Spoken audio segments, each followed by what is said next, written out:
السلام علیکم ورحمۃ اللہ وبرکاتہ الحمد للہ نحمده ونستعینه ونؤمن به ونتوکل علیہ ونعوذ باللہ من شرور انفسنا ومن سیئات اعمالنا۔ بہت ہی امپورٹنٹ ٹاپک ہے جس کے بارے میں آج کل ایک سپریم کورٹ کے اندر بھی کیس چل رہا ہے، سود سے ریلیٹڈ۔ بہت سارے لوگ یہ سمجھتے ہیں کہ سود کسی مولانا صاحب نے یا مفتی صاحب نے اس کو حرام کیا ہے۔ پہلے میں اس کی قرآن سے جو آیات ہیں وہ پڑھ دیتا ہوں، اس کے بعد پھر میں چھوٹی سی اس کی وضاحت کر دوں گا۔ اعوذ باللہ من الشیطان الرجیم، بسم اللہ الرحمن الرحیم۔ الذین یأکلون الربا لا یقومون الا کما یقوم الذی یتخبطہ الشیطان من المس۔ اللہ سورۃ بقرہ میں فرماتے ہیں 30 پارے میں کہ جو لوگ سود کھاتے ہیں ان کا حال ایسے ہے کہ ان کو شیطان نے چھو کر باولا کر دیا ہو۔ اچھا، وہ سود کیوں کھاتے ہیں؟ ذالک بانہم قالوا انما البیع مثل الربا، کہ وہ سود کھانے والے یہ کہتے ہیں کہ سود بھی تو تجارت کی طرح ہی ہے۔ وَأَحَلَّ اللَّهُ الْبَيْعَ وَحَرَّمَ الرِّبَا، اور اللہ تعالیٰ نے تجارت کو حلال کی ہے اور سود کو حرام کیا ہے۔ فَمَنْ جَاءَهُ مَوْعِظَةٌ مِّن رَّبِّهِ فَانْتَهَىٰ، تو جس کو اس کے رب کی طرف سے یہ نصیحت پہنچ چکی کہ وہ سود کھانے سے باز آ جائے تو وہ اس سے باز آ جائے۔ وَأَمْرُهُ إِلَى اللَّهِ، اور یہ اللہ کا حکم ہے۔ وَمَنْ عَادَ، اور جو اس سے باز نہیں آئے گا، فَأُولَٰئِكَ أَصْحَابُ النَّارِ، تو اللہ اس کو آگ میں داخل کریں گے، ہم فیہا خالدون، جہاں وہ ہمیشہ رہے گا، سود کھانے والا ہمیشہ رہے گا۔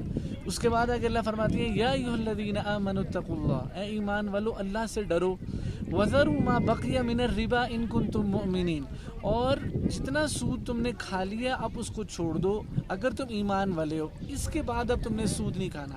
فَإِن لَمْ تَفْعَلُوا، ابھی بھی تم سود سے کھانے سے باز نہ آئے، فَأْذَنُوا بِحَرْبٍ مِّنَ اللَّهِ وَرَسُولِهِ، تو اللہ اور اس کا رسول تم سے اعلان جنگ کرتا ہے۔ اب جس سے اللہ اور اس کا رسول جنگ کرے تو اللہ اور اس کے رسول کو یہ شکست دے سکتا ہے؟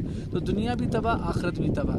اللہ کے نبی صلی اللہ علیہ وسلم نے فرمایا کہ زنا سے بھی بڑا گناہ ہے، 36 دفعہ زنا کرے اس سے بڑا گناہ ہے سود کھانا۔ اللہ کے نبی صلی اللہ علیہ وسلم نے فرمایا اس کا مفہوم ہے سود دینے والا، سود لینے والا، سود لکھنے والا اور اس پر گواہ بننے والا، سب پر اللہ کی لعنت۔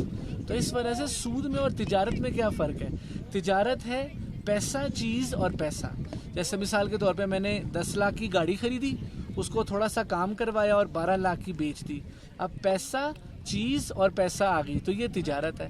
میں نے 15 لاکھ کا پلاٹ خریدا اور اس کو کچھ عرصے کے بعد 20 لاکھ کا بیچ دیا، پیسہ، چیز اور پیسہ، تو یہ تجارت ہے، اس کو اللہ نے حلال کیا ہے۔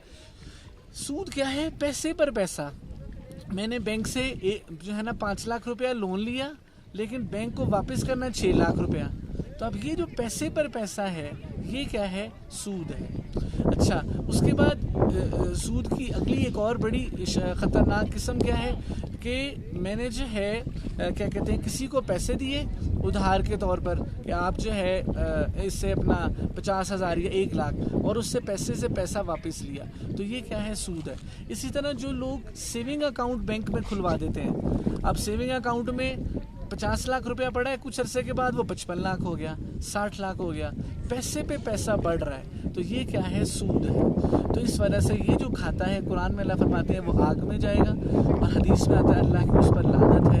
تو ہم سارے سیونگ اکاؤنٹ سے بچیں، اپنے پیسے کرنٹ اکاؤنٹ کے اندر رکھوائیں، اور کبھی بھی بینک سے لون نہ لیں اگر ہمیں پتہ ہو کہ اس لون سے ہمیں جو ہے نا سودی پیسے واپس کرنے پڑیں گے۔ تو اس وجہ سے ہمارے پاکستان کے آئین کے اندر بھی یہ بات ہے کہ ہماری جتنی بھی معاشی پالیسی ہوگی وہ سود سے ربا فری ہوگی، سود سے پاک ہوگی۔ اب ہم IMF سے لون لیتے ہیں تو ہمیں ان کو سود سمیت واپس کرنا پڑتا ہے، تو پورا ملک سود کے اندر جکڑا ہوا ہے۔ اب عدالت نے بھی، سپریم کورٹ آف پاکستان نے بھی اس چیز کو کہا کہ بھئی جو ہے آپ جو ہے نا آئین کے اکارڈنگلی آپ سود کو ختم کریں، لیکن اب کیا ہوا؟ 4 بینکس ہیں، ایک نیشنل بینک ہے، MCB بینک ہے، یونائٹڈ بینک ہے اور HBL ہے، انہوں نے اسٹے لے لیا ہے، اسٹیٹ بینک نے اسٹے لے لیا کہ بھئی یہ سود کو ختم آپ کیوں کر رہے ہیں؟ تو میری بھی سب سے گزارش ہے کہ ان سارے بینکوں سے اپنے پیسے نکلوا لیں تاکہ ان کو پتہ لگے کہ جو ہے ان کا نقصان ہوا ہے اور ہم اتنا کر سکتے ہیں. اور اپنی ذات کے اعتبار سے یہ ہے کہ نہ ہم سودی لون لیں. لوگ بچیوں کی شادیوں کے اوپر سودی لون لیتے ہیں, کاروبار شروع کرنا ہے اس پہ سودی لون لیتے ہیں, بینک میں سیونگ اکاؤنٹ کھلواتے ہیں. تو اپنے آپ کو سود کی ذلت سے بچائیں. اللہ ہم سب کو اس پر عمل کرنے کی توفیق نصیب فرمائے. وآخر دعوانا ان الحمد للہ رب